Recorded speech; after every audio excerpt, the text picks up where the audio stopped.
आचार्य प्रवर भगवत सोमदेश्वरी द्वितीय परिच्छेद में अर्थ समुद्देश में समझा रहे हैं।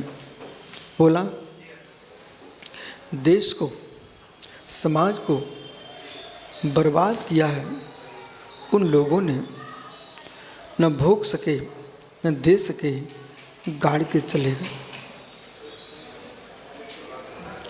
गाड़ के चले गए, आर्त रोध ध्यान से मरे, अपनी पर्याय बिगाड़ गए और वंश को दरिद्री कर गए। जो उखाड़ेगा उसे मिलेगा, तुम सांप बनोगे। इसलिए श्रेष्ठ जन वे हैं जो धन पाकर के दान देना जानते हैं और शाद विवाह दृष्टि से भोगना जानते हैं। परंतु न धन तुम दे पा रहे हो न भोग कर पा रहे हो और जमीन में गाड़ गाड़ के जा रहे हो। उससे क्या हुआ? बहुमूल्य द्रव्य जमीन में गाड़ गए। कैसे बाद में किस पापी के हाथ में लगेंगे, क्या दुरुपयोग करेगा। जैसे आज विश्व के राष्ट्रों को विवेक सीखना पड़ेगा।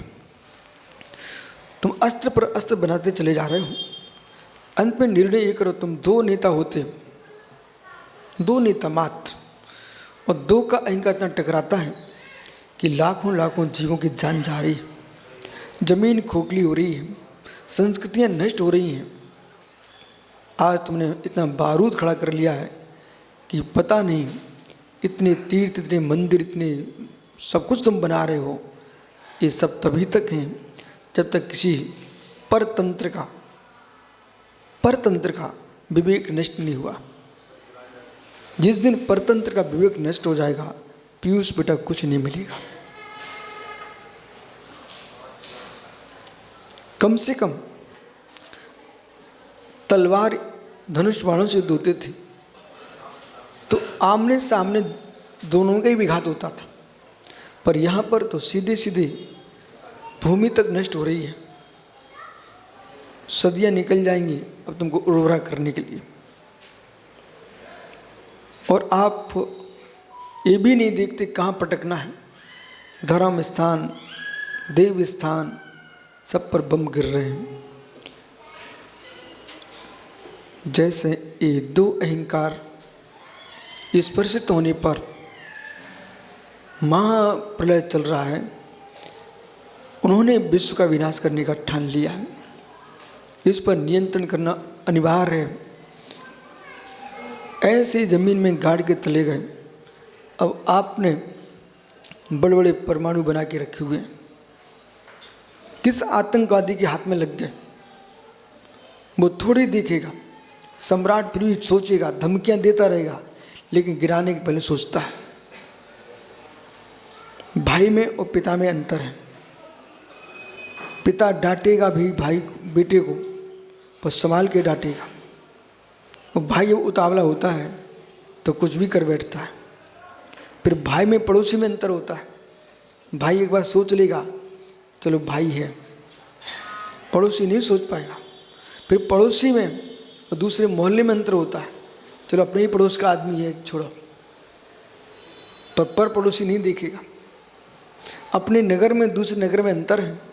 अब नगर का आदमी सोच सकता भाई अपने गांव का आदमी है, यहाँ नहीं तो बाहर गांव में प्रेम बढ़ता है।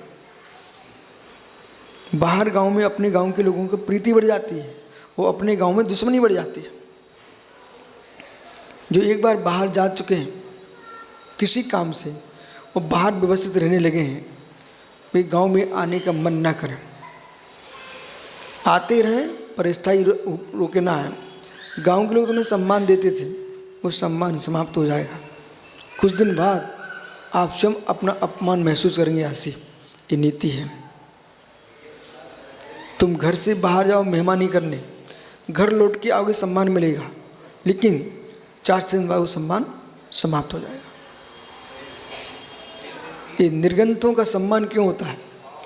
ये विहार करते रहते हैं। देश के समाज को मालूम है कि ये रुकने वाले नहीं, चले जाएंगे।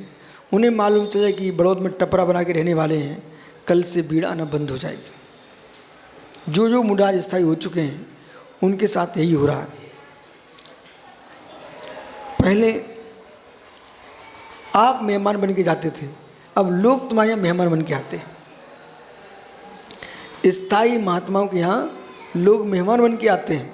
समझ में आ रहा है कि नहीं आ रहा है? इसलिए जिनको अपना जीवन में इज्जत संभाल के रखना है, बेमुडराज स्थायी निवास ना करें, बिहार करें, बिहार करें, बिहार करें। धन का नाश जमीन में गाड़ने वालों ने किया है और साधुता का नाश एक समय रुकने वालों ने किया है। सुना कुछ? निर्गंध सागरी, धन का नाश जमीन में गाड़ने वालों ने किया और निर्गंधता का नाश एक समय रुकने वाले साधकों ने किया है। कभी साधु स्थायी ना रुके और जमीन में धन ना गाड़े। मित्र सांप बन के बैठना पड़ेगा, अपनी पर्याय बिगाड़ोगे और मेरे मित्र कुटुंब परिवार का नाश करोगे। जैसे आतंकी के हाथ में लग गया अणुबम तो मित्र पता नहीं क्या हो जाएगा, ऐसे तुम्हारी गाड़ी संपत्ति पापी के हाथ में लग गई, पता नहीं उसका क्या करेगी। इसलिए पहले से ही निर्णय करके चलो, हमें गाड़ना नहीं है, भोगना है या दान करना है। सुअर्थ भाजनम यो अनुबंधम अनर्थ अनुभवती।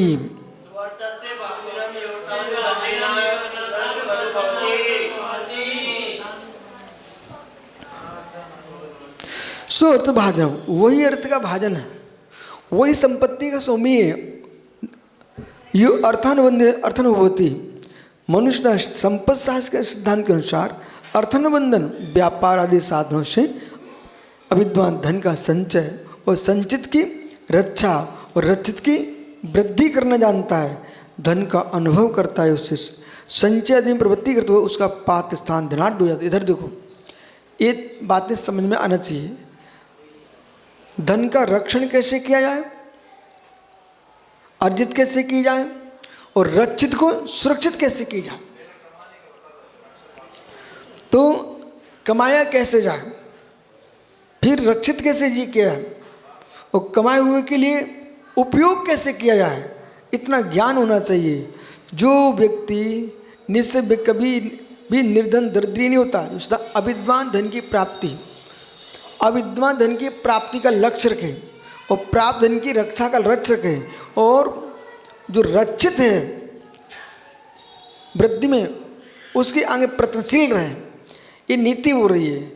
अब उसको आप कहेंगे संचार विस्तारवादी नीति, समझ गए? ओ मित्र, विस्तारवादी नीति अपने धन का विस्तार करना, अपने देश का विस्तार करना, अपनी प्रजा का विस्तार करना राजा के लिए तो उचित है। राजा को संतुष्ट होना उचित नहीं है, उसको अपनी वृद्धि करना चाहिए। विद्यार्थी को अपने ज्ञान की वृद्धि करना चाहिए, ज्ञान को सुरक्षित करना चाहिए और ज्ञान का संरक्षण करना चाहिए। चारित्रवान के समान, चारित्र जो प्राप्त किया है उसका संरक्षण करो, चारित्र आगे बढ़ाइए और आगे और प्राप्ति का लक्ष्य बनाइए। यही सम्यक निर्णय समझना चाहिए। शेष आगे विचार करेंगे। अब चलो।